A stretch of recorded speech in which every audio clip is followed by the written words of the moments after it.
শুরুতেই একটু আলোকপাত করতে চাই আজকে ঐতিহাসিক মুজিবনগর দিবস পালন করছে আওয়ামী লীগ সহ বিভিন্ন রাজনৈতিক দল, বিভিন্ন সংগঠন। আসলে দিনটির তাৎপর্য দিয়ে শুরু করতে চাই ডক্টর আরিফিন সিদ্দিক। ধন্যবাদ আপনাকে। আজকে 17 এপ্রিল 2019-এর 17 এপ্রিলে দাঁড়িয়ে 1971-এর 17 এপ্রিল চিন্তা করা অনেকের পক্ষে খুব কঠিন হবে, কারণ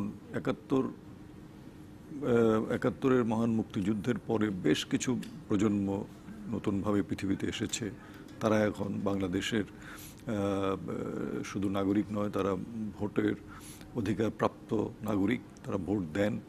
কিন্তু 17 এপ্রিল 1971-এ যে পরিস্থিতিতে, যে অবস্থায় আমাদের প্রথম সরকার, বাংলাদেশের প্রথম সরকার শপথ নিয়েছিল, সেটি ছিল কঠিন সময়।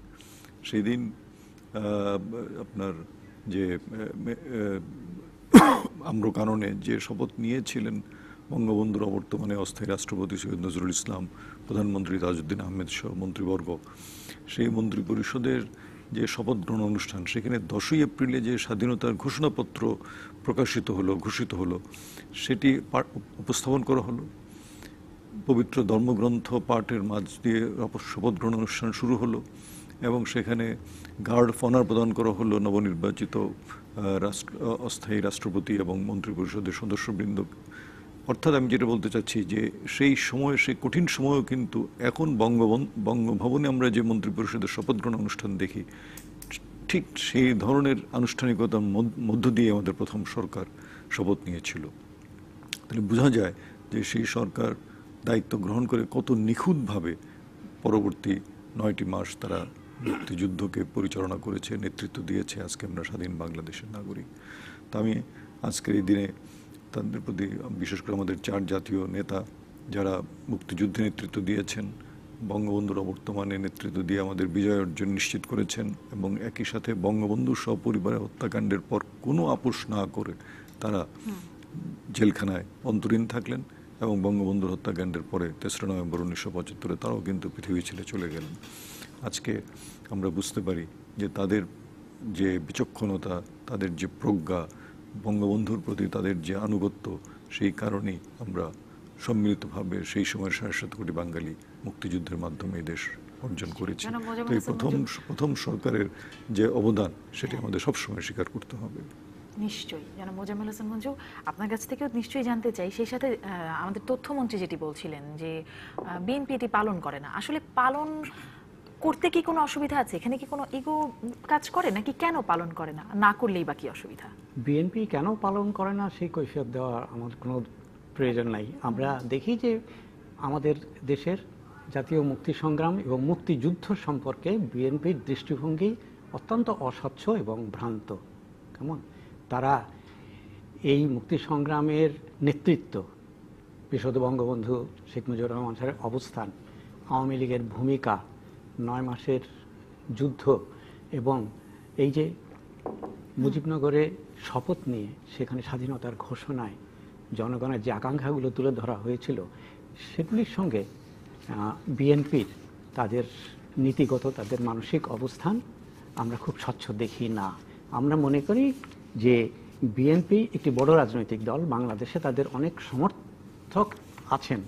কেমন বিএনপির উচিত হবে তাদের নীতিগত অবস্থানগুলো তাদের নিজেদেরই অভিজ্ঞতা থেকে, এই সময়কার তাদের বিভিন্ন নির্বাচন, জনগণের মুখোমুখি তাদের হওয়ার যে অভিজ্ঞতা, তা থেকে তাদের সংশোধন করা উচিত হবে।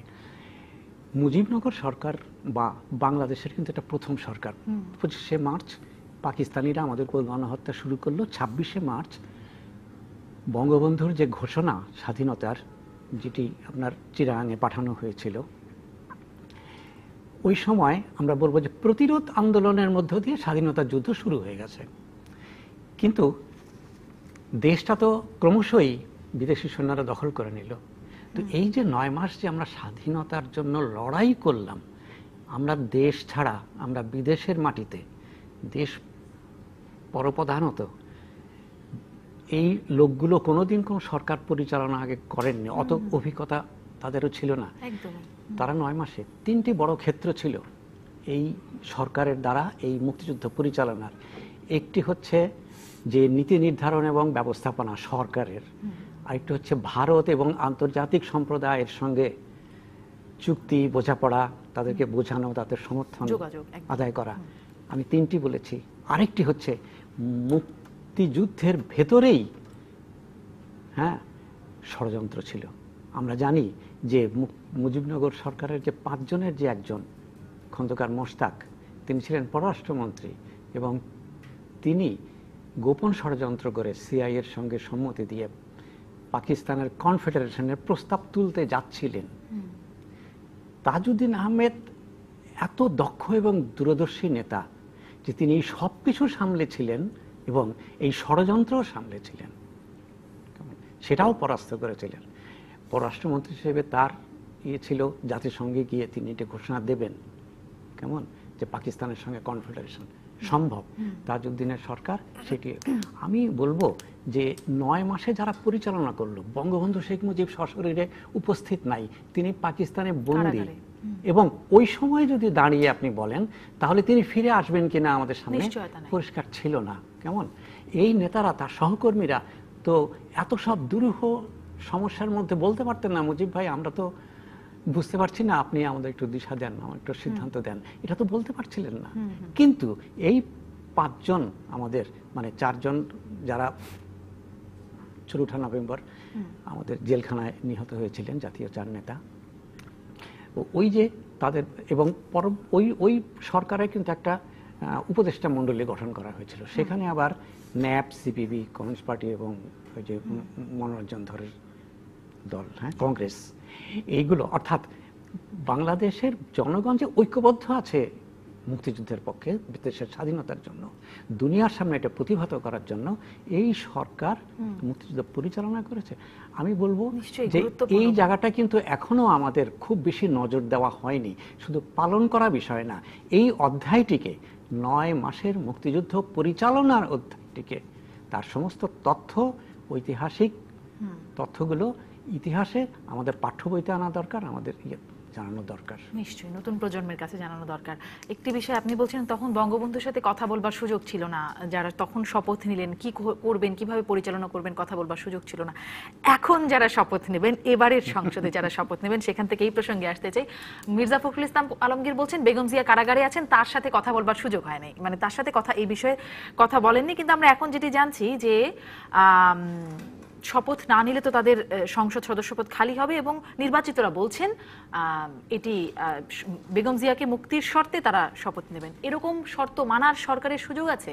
এরকম শর্ত মানবেই বা কেন, জনাব মোজাম্মেল হোসেন মঞ্জু? আপনার কথা থেকে যদি আমি প্রথমে একটা খুব অল্প সময় বলি, সেটা হচ্ছে যে সাজা নিয়ে আমাদের, তাদের দলের নেতা জেলে আছেন, তার সঙ্গে রাজনৈতিক আলোচনার সুযোগ নিতে হবে কেন?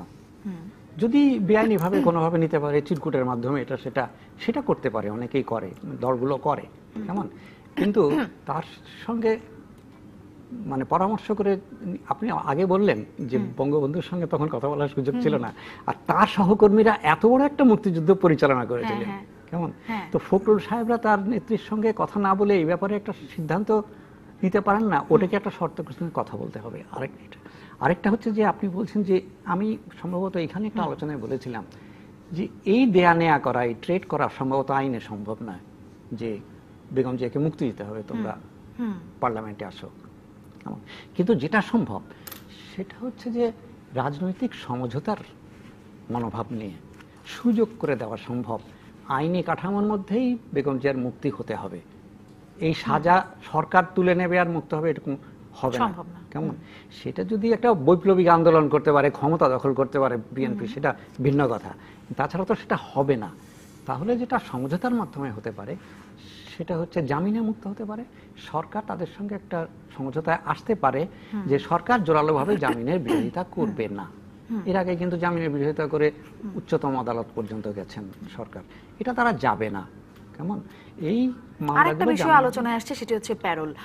এটিও একটি তো তার মুক্ত হওয়ার বিষয়, আলোচনা অনেক হয়ে গেছে। আমি মনে করি যে রাজনৈতিক নেতারা, কোন মর্যাদা সম্পন্ন রাজনৈতিক নেতা প্যারোলে মুক্ত। আমি এই বিষয়ে কথা বলতে চাই। বিএনপির যুগ্ম মহাসচিব মোয়াজ্জেম হোসেন আলাল আমাদের সঙ্গে টেলিফোনে আছেন, আপনারাও যে কোনো প্রশ্ন তাকে করতে পারেন। জনাব মোয়াজ্জেম হোসেন আলাল, আপনি কি শুনতে পাচ্ছেন আমাকে? জি ধন্যবাদ, শুনতে পাচ্ছি। জি, আপনাকেও ধন্যবাদ সংযুক্ত হবার জন্য এবং স্বাগত সংবাদ সম্প্রসারণে। আসলে এই যে আপনাদের নির্বাচিত, আপনাদের দল থেকে নির্বাচিত যে 6 জন, তাদের কাছ থেকে যেটি আমরা জানছি, তাদের অনেকেই বলছেন যে আসলে বেগম জিয়ার মুক্তির শর্তেই সংসদে শপথ নিতে তাদের কোনো মানে সেটি হচ্ছে শর্ত। এই শর্ত মানবে কেন? আপনারাও কি মনে করেন যে সরকার আসলে এই শর্ত মানবে? আপনাকে ধন্যবাদ। এ প্রসঙ্গে আমি একটা কথা আগে ভাগে বলে নেই নিশ্চয়ই।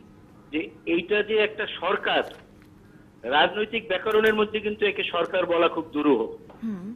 আপনি একে বলতে পারেন যে আওয়ামী শাসক গোষ্ঠী, কারণ 29শে ডিসেম্বরের নির্বাচনে যেটি গঠিত হয়েছে এখন দেশ শাসন করার জন্য যে অবয়বটি আছে, সেটা হচ্ছে প্রশাসনের একটা অংশ, আইন শৃঙ্খলা বাহিনীর একটা অংশ এবং নির্বাচন কমিশনের অতি উৎসাহী একটি অংশ। তাদের দয়ের উপর নির্ভরশীল একটা কাঠামো। সুতরাং এদেরকে শাসক বলাই মনে হয় আমার মতে যুক্তিসঙ্গত। কিন্তু এই শাসকদের সাথেই তো আপনাদের এই সমঝোতার বিষয়, শর্ত দেওয়া, মুক্তি পাওয়ার বিষয় যেটি কথা আসছে। জি জি, ঠিকই বলেছেন। আচ্ছা, জি বলুন। না, আপনি ঠিকই বলেছেন। এখানে বিজ্ঞ দুজন সম্মানিত আলোচক আছেন, তারা এখানে বলেছেন। আপনিও প্রসঙ্গটি শুরু করেছেন আজকে প্রবাসী সরকার গঠনের দিন, 1971-এর সেই রক্তক্ষয়ী মুক্তিযুদ্ধে। এই প্রবাসী সরকারের যে স্বাধীনতার ঘোষণাপত্র, প্রোক্লামেশন অফ ইন্ডিপেন্ডেন্স, সেখানে সাম্য, মানবিক মর্যাদা, সামাজিক ন্যায় বিচার, কোট আনকোট, এই 3টি শব্দ ছিল সাংঘাতিক রকমের একটা প্রতিজ্ঞার বহিঃপ্রকাশ। আজকে কি সেটা বাংলাদেশে বিরাজমান আছে এই শাসক গোষ্ঠীর মধ্যে? যদি থেকে থাকে, আর গতকালকে বিশ্ব স্বাস্থ্য দিবস গিয়েছে, যেখানে সার্বজনীন চিকিৎসা প্রাপ্তি মানুষের সাংবিধানিক অধিকার। বেগম খালেদা জিয়ার মতো একজন দেশবরেণ্য নেত্রী, সাবেক এতবারের প্রধানমন্ত্রী, উনি তো সেই চিকিৎসার সুযোগটুকুও পাচ্ছেন না। তো সেখানে দর কষাকষি করব, আমি পরিষ্কার করে আপনাদেরকে বলতে চাই, বিএনপির কোন নেতা কর্মী, কিন্তু বিএনপি সমর্থক বা গণতন্ত্রের প্রতি যারা সম্মান দেখাতে জানেন, এমন কোন মানুষ বেগম খালেদা জিয়ার জীবনহানির আশঙ্কা নিয়ে রাজনীতি করতে মোটেই আগ্রহী না। তার মুক্তির জন্য প্যারোল নাকি আইনগত মুক্তি, যে কথাটি মঞ্জু ভাই বলেছেন, আমার কাছে তো এটাই অনেক যুক্তিসঙ্গত মনে হয় যে রাষ্ট্রের পক্ষ থেকে যে অ্যাটর্নি জেনারেল বা তার সহযোগী যারা, সেই সমস্ত বিজ্ঞ আইনজীবীরা যেন রাষ্ট্রের প্রতিনিধি হিসাবে আচরণটাই করেন, বর্তমান শাসক গোষ্ঠীর প্রতিনিধি হিসাবে নয়। তাহলে বেগম খালেদা জিয়ার মুক্তি হবে। মুক্তি হলে পরে ওনার সঙ্গে আলোচনা করে সংসদে আমরা যেতেও পারি। না যাওয়ার কথা তো একদম। কিন্তু খালেদা জিয়ার মুক্তি হবে হলে, আপনি জনাব মোয়াজ্জেম হোসেন আল্লাহ যেটি বলছেন, মুক্তি হবে হলে আলোচনা করে যেতেও পারেন, কিন্তু যদি মুক্তি না হয় সেক্ষেত্রে আপনাদের অবস্থান কি? যেটি মির্জা ফখরুল ইসলাম আলমগীর জানিয়ে দিয়েছেন আপনারা সংসদে যাবেন না, সেটি কি চূড়ান্ত? না, এটি যেহেতু মহাসচিব বলেছেন, সে কথাটি এখন পর্যন্ত যেহেতু ইথারে আছে বলেই তো সেটা আমরা চূড়ান্ত ভাবে ধরে নিতে পারি। কারণ উনি তো আমাদের সামনে উপস্থিত এখন দলের মানে দ্বিতীয় সর্বোচ্চ নেতা। আর একটা জিনিস আমি আপনাকে এই প্রসঙ্গে বলি, যে কথাটি মঞ্জু ভাই বলেছেন যে ওই সময় মরহুম জনাব শেখ মুজিবুর রহমান সাহেবকে যোগাযোগ করার জন্য বা নির্দেশনার জন্য পাওয়া যায়নি, কিন্তু তিনি যখন কারাগারে ছিলেন তখন তাকে প্যারোলে মুক্তি নিয়ে পাকিস্তানের রাজধানীতে গিয়ে আলোচনার জন্য যে আহ্বান জানানো হয়েছিল, প্রয়াত মরহুম মাওলানা আব্দুল হামিদ খান ভাসানী সেদিন হুঙ্কার দিয়ে বলেছিলেন যে না মুজিব, তুমি প্যারোলে মুক্তি নিয়ে কোনো আলোচনায় যাবে না। আজকে সে মাওলানা ভাসানীর মতো জাতীয় ব্যক্তিত্ব তো বাংলাদেশে নেই যে কেউ কথা বলবে। কথা বলার ভিন্ন মতের জায়গাটা তো সংকুচিত হতে হতে একটা চূড়ান্ত জায়গায় শূন্যের কাছাকাছি পৌঁছেছে। সেখানটায় বেগম খালেদা জিয়ার যেটা সাংবিধানিক অধিকার, সেই অধিকারটাকে নিয়ে রাজনীতি করাটা শাসক গোষ্ঠীর পক্ষ থেকে এটা খুব দুঃখজনক। আপনি বারবার মানে সেই বঙ্গবন্ধু সময়টার কথা বলছেন, এই 17 এপ্রিল দিনটি আপনারা পালন করেন না কেন? মুজিবনগর দিবস বা প্রথম সরকার গঠন দিবস, এটি পালন করেন না কেন? তথ্যমন্ত্রী আজকে এই বিষয়টি বলছিলেন, এই প্রসঙ্গে আপনার একটা মন্তব্য জানতে চাই, যদিও আমার আরো প্রশ্ন আছে আগের বিষয়। না ঠিক আছে, তথ্যমন্ত্রী সাহেব তো অনেক সময় অনেক কথা বলেন। উনি বলেন যে হাতির ঝিলকে দেখলে মনে হয় প্যারিস শহর দেখছি। উনি বলেন গুলশানকে, বনানীকে যদি আকাশ থেকে দেখি তাহলে মনে হয় যেন আমরা লস অ্যাঞ্জেলসে আছি। এটা তো বাংলাদেশের প্রকৃত চিত্র না। এখন কোথায় কোথায় মানে রাজপথের বিরোধী দলের ত্রুটি আছে সেইটা ধরা সরকারের যেমন দায়িত্ব, সরকারের ত্রুটি নিয়ে আলোচনা করলে নিপীড়ন নির্যাতন না করা সেটাও কিন্তু সরকারের দায়িত্ব, কিসের দায়িত্ব? মন্ত্রীর দায়িত্ব। মন্ত্রী কি সেটা পালন করছেন? তিনি তো হাস্যরস করছেন বেগম খালেদা জিয়ার মুক্তি নিয়ে, চিকিৎসা নিয়ে। গতকালকেও আমরা দেখলাম জি, সেজন্যই তো আপনাদেরকে বলছেন সমালোচনা করুন, সংসদে গিয়ে সমালোচনা করুন। কিন্তু আমার যে প্রশ্নটি ছিল সেটির কি আপনি উত্তর দেবেন যে আসলে ঐতিহাসিক মুজিবনগর দিবস বলেন বা প্রথম সরকার গঠনের যে দিনটি, সেটি আপনারা পালন কেন করেন না? শোনেন, আমরা মুক্তিযুদ্ধের দল, আমরা কিন্তু মুক্তিযুদ্ধের সপক্ষের দল না। গ্যালারিতে বসে হাততালি দেওয়ার সমর্থক আমরা না। শহীদ জিয়াউর রহমান বীরুত্তম স্বাধীনতার ঘোষণা দিয়েছিলেন, পরবর্তীতে এটাকে সংশোধন করে আবার বঙ্গবন্ধু শেখ মুজিবের নামে তিনি ঘোষণা দিয়েছেন। তিনি প্রথম সেক্টর কমান্ডার ছিলেন বাংলাদেশের, তিনি প্রথম একটা ফোর্সের কমান্ডার, কমান্ডার অফ ফোর্সেস ছিলেন, জেড ফোর্স। বাকি ফোর্স গুলো আরো কিছুদিন পরে গঠিত হয়েছে। সেই দলের নেতারা কোনটা পালন করলো কোনটা পালন করলো না, এটা শুধুমাত্র একটা আনুষ্ঠানিকতা। আমাদের হৃদয়ের মধ্যে তো প্রবাসী সরকার গঠন দিবসটা গেঁথে আছে। আমাদের আচার আচরণ কথাবার্তার মধ্যে তো মুক্তিযুদ্ধের সেই মূল চেতনার দিকে আমরা যেতে চাই। মানে আপনারা অন্তরে পালন করেন, বাহিরে আনুষ্ঠানিকতা নাই, বিষয়টি এরকম না? আনুষ্ঠানিকতার যদি আপনি ধরেন, আনুষ্ঠানিকতার মধ্যে বহুমাত্রিক রূপ আছে। হ্যাঁ, সেই রূপের মধ্যে এটাকে আপনি বলতে পারেন যে মিডিয়ায় প্রচারিত হওয়ার মতো আনুষ্ঠানিক করে কিছু আমরা করিনি। আচ্ছা, আমার অবশ্য আরো প্রশ্ন আছে। আপনাদের কোনো প্রশ্ন আছে জনাব মোয়াজ্জেম হোসেন আলালের কাছে? আমি করতে চাই আরেকটি প্রশ্ন, যে গত পরশুদিন মির্জা ফখরুল ইসলাম আলমগীরের সাথে এই নির্বাচিত 6 জন বৈঠক করেছেন, যদিও আনুষ্ঠানিক বৈঠক বলছেন না, এবং তারা আসলে জানতে চেয়েছেন মির্জা ফখরুল ইসলাম আলমগীরের কাছে যে খালেদা জিয়ার মুক্তির বিষয়ে দল কি করছে, আসলে দলের শীর্ষ নেতারা কি করছে তারা সেটি বুঝতে পারছেন না। আসলে শীর্ষ নেতারা কি করছেন সেই প্রশ্নটি তৃণমূলও করছে। এখন যেটা দাঁড়িয়েছে আমাদের দেশে, আপনি দেখবেন যে কোথাও যদি কেউ এই যে সম্প্রতি যে দুঃখজনক মর্মান্তিক ঘটনাগুলো ঘটছে একের পর এক, আগুন, ধর্ষণ, 6 বছরের শিশু থেকে 6 সন্তানের জননী পর্যন্ত, এবং সেখানে শিক্ষক কর্তৃক ছাত্রী, এই যে ঘটনাগুলো, প্রত্যেকটি জিনিস প্রধানমন্ত্রীকে অ্যাড্রেস করতে হয়, আওয়ামী লীগের প্রধানকে অ্যাড্রেস করতে হয়। আমরা মিডিয়ায় দেখি আগুন লাগে, সেটাও নাকি উনি সারা রাত বসে মনিটর না করলে সেটার কার্যক্রম ভালোভাবে চলে না। একক নির্ভর হয়ে গেছে রাজনৈতিক দলগুলো। সেই বৈশিষ্ট্য তো বিএনপির মধ্যেও আছে, জাতীয় পার্টির মধ্যেও আছে, আওয়ামী লীগের মধ্যেও আছে। এটাকে যদি দোষ ধরেন দোষ, আর যদি বলেন প্রথাগতভাবেই এমনটা হয়ে গেছে বাংলাদেশে যে সর্বোচ্চ যিনি নেতা বা নেত্রী, তার নির্দেশনা ছাড়া কোনো কিছু হবে না, সেই বৈশিষ্ট্যটা রয়েছে আমাদের মধ্যেও। আচ্ছা, সবশেষ একটা প্রশ্ন করতে চাই জনাব মোয়াজ্জেম হোসেন আলাল, আপনার ব্যক্তিগত মতামত কি? আপনার কি মনে হয় আসলে সংসদে যাওয়া উচিত? আপনারা যে বিষয়গুলো প্রতিবাদ করতে চাইছেন, সংসদ কি তার প্ল্যাটফর্ম হতে পারে? আমার ব্যক্তিগত মতামত হচ্ছে, আমি প্রথম থেকেই সংসদে যাওয়ার পক্ষে, জি, এবং সেটার সঙ্গে বেগম খালেদা জিয়ার মুক্তিটাকে আমি জড়াতে চাই না, কারণ এটা একটা মানহানিকর রাজনৈতিক মারপ্যাচ বলে আমি মনে করি। জি, এটি অবশ্য আপনার দলের নির্বাচিতরাই বলছেন। আইনি প্রক্রিয়ায় মুক্তি পাওয়ার জন্য সরকার যেন বাধা সৃষ্টি না করে। আপনার দলের নির্বাচিত সদস্যরাই যেটি বলছেন, যেটি আপনি মানহানিকর বলছেন, সেটি আপনার দলের নির্বাচিত সদস্যরাই বলছেন যে মুক্তির শর্তে সংসদে যাওয়া। আপনি তো ব্যক্তিগত মত জিজ্ঞেস করেছেন। নিশ্চয়ই নিশ্চয়ই, আমি আপনাকে অসংখ্য ধন্যবাদ, আপনার ব্যক্তিগত মতটি আপনি দিয়েছেন। অসংখ্য ধন্যবাদ জনাব মোয়াজ্জেম হোসেন আলাল আমাদের সাথে সংযুক্ত হবার জন্য। আমরা একটা বিরতি নিয়ে ফিরি। এই বিষয়ে ডক্টর আরিফিন সিদ্দিক এবং জনাব মোজাম্মেল হোসেন মঞ্জু, আমার অনেক কিছু জানবার আছে, আরো নিশ্চয়ই দর্শকরা শুনবেন। থাকুন দর্শক সাথে, বিরতির পর ফিরছি।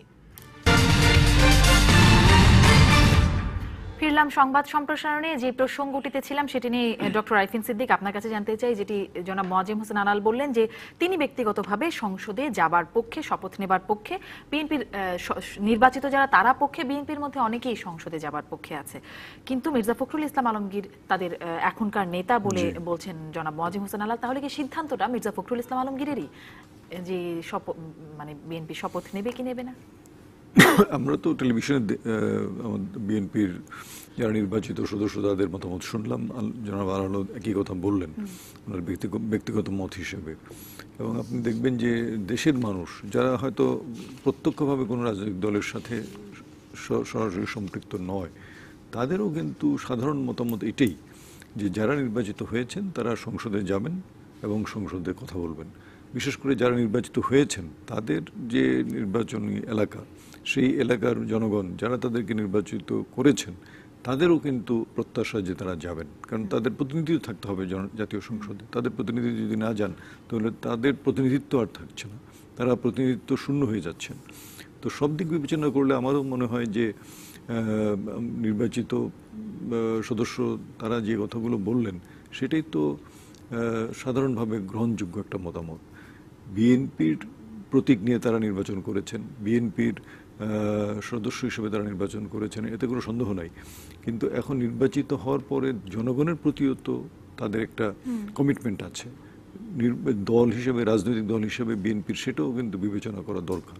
কারণ রাজনৈতিক দল তো সাধারণ মানুষকে নিয়েই, সাধারণ মানুষের জন্য সেই বিবেচনার কথাই কিন্তু নির্বাচিতরা বলছেন। কিন্তু এখন আপনার মির্জা ফখরুল কেন বারবার একই কথা বলছেন সেটা তো আমরা ভিতরের খবর জানবো না, কিন্তু আমার মনে হয় যে তাদের এখনো সময় আছে, তাদের সিদ্ধান্ত 13 দিন তো একটা লম্বা সময়। আমার মনে হয় যে এর মধ্যেও অনেক কিছুই হতে পারে। রাজনীতিতে পর্দার অন্তরালেও কিন্তু অনেক কিছু ঘটে। পর্দার অন্তরালের বিষয়টিরই একটু পর্যালোচনা জানতে চাই। নিশ্চয়ই আমরা কেউ জানি না আসলে যে কি হচ্ছে, কিন্তু জনাব মোজাম্মেল হোসেন মঞ্জু, কি মনে হয় আপনার, আসলে পর্দার অন্তরালে কি কিছু হচ্ছে? আসলে কি এই সিদ্ধান্তের বিষয়ে বিএনপি মানে শেষ পর্যন্ত ইতিবাচক হবে বলে মনে হয়? আমরা যে সব খবরাখবর পাই তাতে এটা মানে তথ্যভিত্তিক অনুমানই করা যায় যে রাজনৈতিক নেতাদের মধ্যে অন্তরালে সবসময় কিছু না কিছু কথা হয়। সেই কথা কতটা উষ্ণ, কতটা শীতল বা কতটা ঘন ঘন হয় সেটা ভিন্ন কথা, কিন্তু রাজনীতি শাস্ত্রেরই একটা বিষয় যে তারা হয়তো কথাবার্তা বলেন, আমরা মনে করি। আরেকটা হচ্ছে যে বিএনপি তার পক্ষে কোনো সিদ্ধান্ত টেনে আনবে সরকারের কাছ থেকে আড়ালে কথা বলেও, তার জন্যেও বিএনপির শক্তি লাগবে, মানে তার সাংগঠনিক শক্তি, তার জমায়েতের শক্তি, তার জনসমর্থনের সংগঠিত প্রকাশের শক্তি, সেগুলো বিএনপির এখন কিছু নেই। কেমন তা আড়ালে যদি কথা হয়ও তবুও সরকারের অনেকটা বিবেচনার উপরে, অনেকটা দয়ার উপরে যদি অথবা উপলব্ধির উপরে তারা কিছু আদায় করতে পারে। আমার এইখানে মনে হয় যে বিএনপির নেতৃত্ব যে সিদ্ধান্ত নিয়ে আছেন আগামী 12-13 দিনের মধ্যে এটি আমি মনে করি যে বদলে যেতেও পারে, আবার নাও পারে। বদলে যেতে পারে কেন বলছি, মোয়াজ্জেম হোসেন আলাল সাহেবের কথা থেকে বোঝা গেল একটা প্রকাশ্যে যে তিনি প্রথম থেকে মনে করতেন যে সংসদে যাওয়া উচিত। তাহলে এই দলটির ভেতরে নেত্রী পর্যায়েও অনেকেই মনে করেন যে একটি গণতান্ত্রিক দল হিসাবে এইভাবে প্রকাশ্যে বলাটাকে আমি সাধুবাদ জানাই। জনাব নজরুল ইসলামের বক্তব্য কিন্তু আমরা শুনছিলাম, তিনি বলছিলেন যে আমরা যদি সরকার তাকে ছাড়ে তাহলে আমরা ওটা বিবেচনা করতে পারি। তিনি করেছেন ওই দরকষাকষির জায়গা থেকে, কেমন। আর আলাল সাহেব কিন্তু নীতিগতভাবে মনে করেন প্রথম থেকেই যে তাদের সংসদে যাওয়া উচিত। আমি বিএনপি করি না, আমি বিএনপি বাইরে থেকে প্রথম থেকেই মনে করি সংসদে যাওয়া উচিত, ওই 8 জনের এবং এখন এই 6 জনের যাওয়া উচিত। তো কেন পরিবর্তন হতে পারে, আমার মনে হয় যে এই নেতৃত্ব দেখছেন যে তাদের বাইরের অনেক মহল, অনেক লোক, কেমন তারা কিন্তু মনে করছেন যে বিএনপি নেতৃত্বের এই সিদ্ধান্তটা সঠিক হচ্ছে না। কাজেই তারা, আমি বলছি না যে সংসদে গেলেই তাদেরকে এই নির্বাচনের সম্পূর্ণ সুস্থ হয়েছে বলে মেনে নিতে হবে না। নির্বাচনের সম্পর্কে তাদের যে অভিযোগগুলো আছে সেই অভিযোগগুলো থাকবে, তারা সংসদে সেই অভিযোগগুলো ক্রমাগত বলে যাবেন, তুলে যাবেন। তারা সেটার মানে বিচার বিভাগীয় এমনকি মানে তদন্তেরও ব্যবস্থা করার দাবি তুলে যাবেন। তারা এইভাবে যদি তারা কৌশলগত অবস্থানটা নেন, আমি মনে করি যে তাদের জন্য রাজনীতিতে ভালো হবে। কিন্তু এখন যদি এই কৌশলগত অবস্থানটা, মানে তারা তো শুরু থেকে বলে আসছেন নেবেন না, শপথ নেবেন না, যাবেন না সংসদে, এমনকি ঐক্যফ্রন্টের শীর্ষ নেতা ইতিবাচক বললেও তারপর মির্জা ফখরুলের সাথে বৈঠক করার পরে তিনিও বললেন যে শপথ নেবেন না, যদিও পরবর্তীতে দুজনই তাদের শপথ নিয়েছেন। এখন যদি বিএনপিও এসে কৌশল বদলে ফেলে বা সিদ্ধান্ত বদলে ফেলে, সেটির কেমন প্রভাব হবে? যে শুরু থেকে এত জোরালোভাবে বলা হলো যে শপথ নেবেন না, কিন্তু শেষ মুহূর্তে ঠিকই শপথ নিলেন। সেটা তো তার দলের ব্যাপার যে কেমন দেখাবে, সেটাই প্রশ্ন, যে কেমন দেখাবে। আমার তো কেমন দেখানোর দায় নেই, তা আমি বাইরে থেকে মনে করি যে সংসদে যাওয়ার নীতিটা নেওয়া তাদের জন্য ভালো হবে। কেমন এখন ধরুন যে নীতির ক্ষেত্রে বা কৌশলের ক্ষেত্রে বিশেষ করে ফ্লেক্সিবিলিটি কিন্তু একটা বড় জিনিস। কৌশলের ক্ষেত্রে মানে আমি বুঝতে পারছি যে আমার এখন নীতিটা, আমার কৌশলটা বদলানো দরকার, ঠিক আছে আমি বদলালাম। একটা খুব ঐতিহাসিক বিখ্যাত কথা আছে লেনিনের, যে সময় শীত প্রাসাদে আক্রমণ করা হয়েছিল তিনি বলেছিলেন যে তার 1 ঘন্টা আগে করলে it would have been too early, 1 ঘন্টা পরে করলে it would have been too late. আচ্ছা, কেমন? তাহলে তাহলে এই যে ফ্লেক্সিবিলিটি, হ্যাঁ। এটা কিন্তু রাজনৈতিক কৌশলের ক্ষেত্রে একটা বড় জিনিস। সুতরাং আমি মনে করি না যে বিএনপির নেতাদের আমরা বলে ফেলেছি সুতরাং এই জন্য তাকে সিদ্ধান্ত বদলানো যাবে না। লজ্জিত হতে হবে। তারা খুব দ্রুততার সঙ্গে দলের হাইয়েস্ট যে নীতি নির্ধারণী সংস্থা কাউন্সিল, তাকে ডেকেও তো একদিন একটা বৈঠক করে করতে পারেন। কেমন? আর তাদের যে দল, তারা স্থায়ী কমিটি বসে না দিনের পর দিন, স্থায়ী তারা ওই কমিটি বড় বেশিরভাগই কাউন্সিল কেমন করে নিষ্ক্রিয়। ডাকবে? কাজে তাহলে দলের যে দুর্বলতা আছে সেটাও স্বীকার করে নিয়ে বাস্তবতা অনুযায়ী তাদের কৌশল গ্রহণ করা উচিত। আলাল সাহেব বললেন যে এই সরকার সরকার না। শুনেন, দুনিয়াতে অনেক অবৈধ ক্ষমতা দখলকারী সরকার, কেমন? আইয়ুব খান 10 বছর থাকে, এরশাদ 9 বছর থাকে, কেমন? ওই সরকারের সাথে লোকে কাজ করে না। তো রাজনীতিটা তো আপনার ওইরকম বিষয় না। রাজনীতিটা নীতি, কৌশল, ফ্লেক্সিবিলিটি, নমনীয়তা, পরিবর্তন, এগুলির বিষয়। বাস্তবতা মানতে হবে। বিরতিতে যাওয়ার সময় হয়ে গেছে, আমরা দেখবো সেই কৌশল লেলিনের বক্তব্যের মতো বিএনপিও কৌশল বদলায় কিনা। নিশ্চয়ই আমরা সেই খবরের সাথে থাকবো। একটা বিরতির সময় হয়েছে, ফিরছি অনলাইনের খবরের সাথে, থাকুন সাথেই।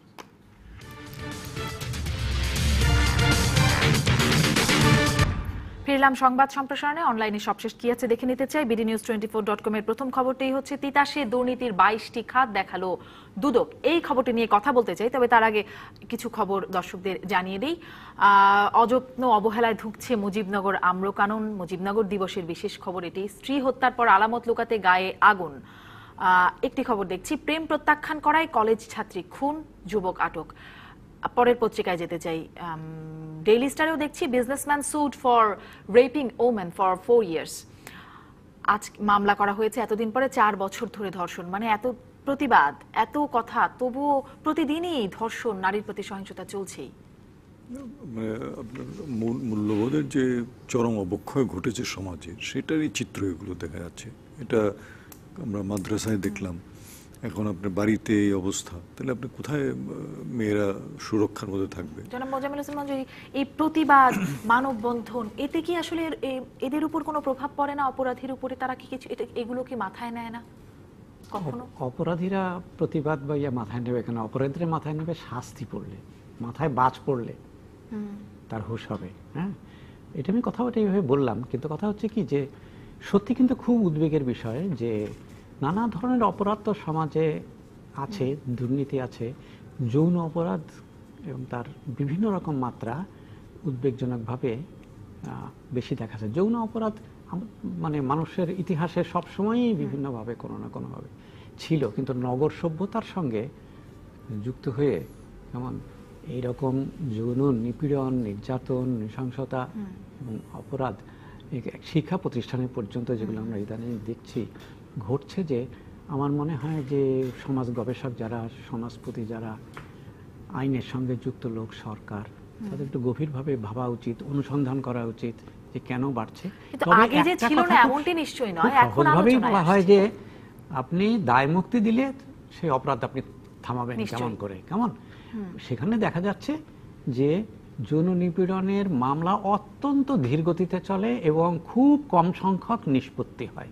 এই জায়গা থেকে যদি আমাদের প্রশাসনিক এবং আমি যেগুলো সামাজিক গবেষণার কথা বললাম সেগুলো একটু দীর্ঘ পরিসরের ব্যাপার, কিন্তু ইমিডিয়েট হচ্ছে যে প্রশাসনিক এবং বিচার ব্যবস্থার দক্ষতা, এটা না বাড়িয়ে এটাকে কন্টেইন করার কোনো পথ আপাতত দেখা যাচ্ছে না।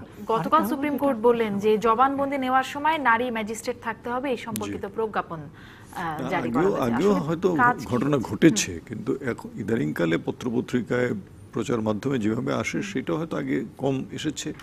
আর এখন আপনার মেয়েদের পক্ষ থেকেও এই ধরনের নির্যাতন, নিপীড়ন হলে এগুলো প্রকাশ করা, প্রতিবাদ করা, সেটাও কিন্তু বেড়েছে। সমাজের সচেতনতা বাড়ছে, এটা কোনো শিক্ষা সন্দেহ নেই। প্রতিষ্ঠানগুলোর কি অবস্থা, আপনার কি মনে হয়? শিক্ষা প্রতিষ্ঠানে তো আমি এই কথাটাই বললাম যে শিক্ষা প্রতিষ্ঠানে, এমনকি ধর্মীয় শিক্ষা প্রতিষ্ঠানে যে ঘটনা ঘটেছে তাতে তো বোঝা যায় যে একটা বড় ধরনের অবক্ষয় ঘটে গেছে। এখানে এমন কিছু মানুষ শিক্ষক হিসেবে নিয়োগ পেয়েছে যাদের শিক্ষক হিসেবে তো দূরের কথা, তাদের কোনো গুরুত্বপূর্ণ পদে যাওয়ার কোনো যোগ্যতা নাই। হ্যাঁ, তাদের হয়তো একাডেমিক রেকর্ডস ভালো থাকতে পারে এবং সেই কারণেও কেউ হয়তো নিয়োগ পেয়ে থাকতে পারেন, অথবা নিয়োগ বাণিজ্যের মাধ্যমে নিয়োগ পেয়েছে, কিন্তু একজন শিক্ষক হিসেবে যে ধরনের আচরণ তার করা দরকার, যেরকম মূল্যবোধ নিয়ে তার থাকা দরকার, সেটা তো তার মাঝে নাই। তো সেই কারণে এই ঘটনাগুলো ঘটছে। অতএব সমস্যাটা হয়তো আজকে আমরা যৌন নিপীড়ন দেখছি, কিন্তু সমস্যাটার আরও গভীরে যাওয়া দরকার আছে, যে কেন এই সমস্যাগুলো ঘটছে। আগে তো এত ঘন ঘন আমরা এই জিনিসগুলো দেখিনি, হয়তো আগেও ছিল কিন্তু এতটা তো ছিল না। মানে সেটিও কি একটি কারণ কিনা, এটি নিয়ে অবশ্য দীর্ঘ আলোচনার বিষয়, আজকে খুব বেশি আর আলোচনার সুযোগ নেই, সময় স্বল্পতার কারণে শেষ হয়ে গেছে সেই সময়। অসংখ্য ধন্যবাদ আপনাদের দুজনকেই। দর্শক বিদায় নিচ্ছে সংবাদ সম্প্রসারণ থেকে। ভালো থাকুন সবাই।